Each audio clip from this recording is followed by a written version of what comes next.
சாத்தானின் புத்தகம்.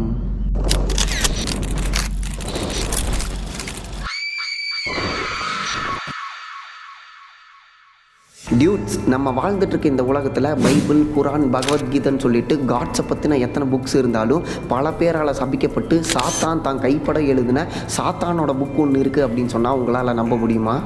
அந்த புக்கை படித்த யாருமே இன்றைக்கி உயிரோடு இல்லை. அப்படி என்ன அந்த சாத்தான் அந்த புக்கில் எழுதி இருந்துச்சு, அது மட்டும் இல்லாமல் அந்த புக்கு எப்படி உருவாச்சு அப்படின்றத பற்றி தான் இந்த வீடியோவில் பார்க்க போகிறோம். வீடியோ பார்க்குறதுக்கு முன்னாடி உங்களுக்கு இது மாதிரி மிஸ்டீரியஸான விஷயங்கள்லாம் பார்க்க பிடிக்கும் அப்படின்னா இந்த வீடியோவை லைக் பண்ணுங்கள். Let's start the video. நான் உங்கள் Hari. Welcome to the Hari show. The Devil's Bible அப்படின்னு சொல்லப்படுற இந்த சாத்தானோட புக்கு பேர் கோடெக்ஸ் ஜிகாஸ். ஈரோப்லேயே மிகப்பெரிய மற்றும் மிக ஆபத்தான புக்கு இதுதான். இது 13th செஞ்சுரியில் எழுதப்பட்டது அப்படின்னு சொல்கிறாங்க. இந்த புக்கை யாராவது தொட்டாலே அவங்க வாழ்க்கையே நரகமாக மாறிடும். ஏன்னா இந்த புக்கில் அவ்வளோ தீய விஷயங்களை சாத்தான் எழுதியிருக்கு அப்படின்னு சொல்கிறாங்க. முதல்ல எப்படி இந்த புக்கு உருவாச்சு, இது ஏன் சாத்தானால் எழுதப்படப்பட்டது அப்படின்றத பற்றி பார்ப்போம். ஈரோப்பில் 1618 அப்போ 30 இயர்ஸ் வார் அப்படின்னு சொல்லிட்டு ஒரு மிகப்பெரிய போர் நடக்குது. அது என்னன்னா 1617 அப்போ பொஹீமியாவை ஆட்சி செஞ்சுட்டு இருந்த ரோமன் பேரரசரான பெர்னாண்டோ அந்த நாட்டு மக்களை தன்னோட மதமான கேத்தோலிக்கு கன்வெர்ட் ஆக சொல்லி டார்ச்சர் பண்ணியிருக்காரு. அதுக்கு அந்த மக்கள்லாம் நாங்கள் எதுக்கு உங்கள் மதத்துக்கு மாறணும், நாங்கள் எங்கள் மதத்தில் தான் இருப்போம் அப்படின்னு சொல்லிட்டு மத மாற்றத்துக்கு எதிராக பெரிய போராட்டம் பண்ணியிருக்காங்க. அதுதான் இந்த 30 இயர்ஸ் வார். இந்த மிகப்பெரிய போராட்டத்தில் யூரோப்பில் சில மெயின் கண்ட்ரிஸும் இதில் ஜாயின் பண்ணிக்கிறாங்க. ஃபார் எக்ஸாம்பிள் பிரான்ஸ், ஸ்பெயின்லாம் வந்து இந்த போராட்டத்தில் கலந்துக்கிறாங்க. ஸோ அவங்களும் கலந்துக்கிட்டதுக்கப்புறம் இந்த போராட்டம் இன்னும் மிகப்பெரிய போராட்டமாக மாறுது. சொல்லப்போனால் கிட்டத்தட்ட 80 லட்சம் பேர் இந்த போராட்டத்தில் இறந்து போயிருக்காங்க. அண்ட் ஃபைனலாக அக்டோபர் 2, 1648 இந்த போராட்டம் ஒரு முடிவுக்கு வருது.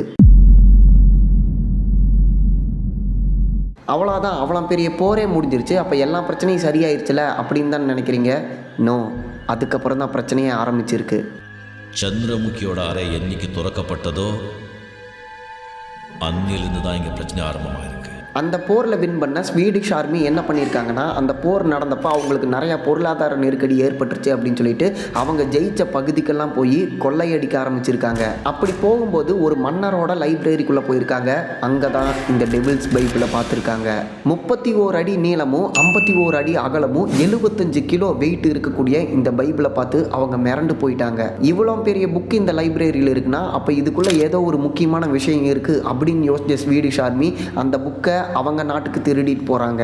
அங்கே போயிட்டு ரெக்ரோனா அப்படின்னு சொல்லிட்டு ஒரு லைப்ரரியில் இந்த புக்கை பத்திரமா வச்சுருக்காங்க.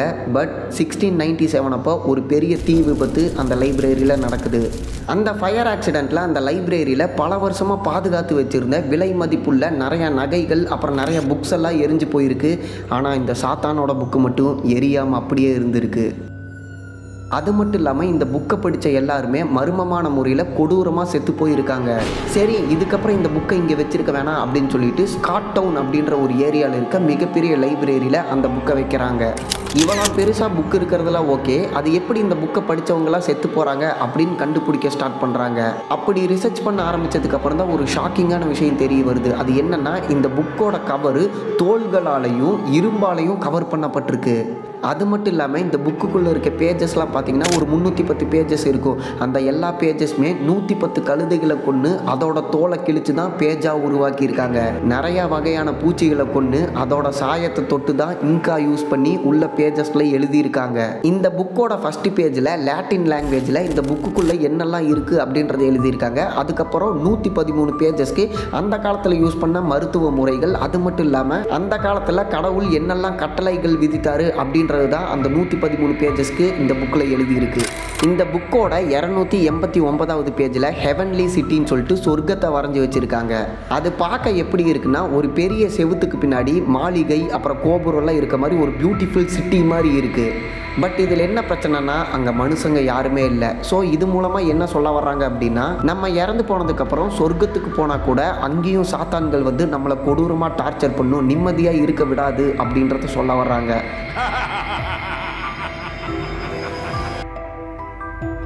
290வது பேஜில் 19 இன்ச்சஸ்க்கு ஒரு சாத்தானை வரைஞ்சிருக்காங்க. அது எவ்வளோ கொடூரமாக இருக்குன்றதை நீங்களே பாருங்கள்.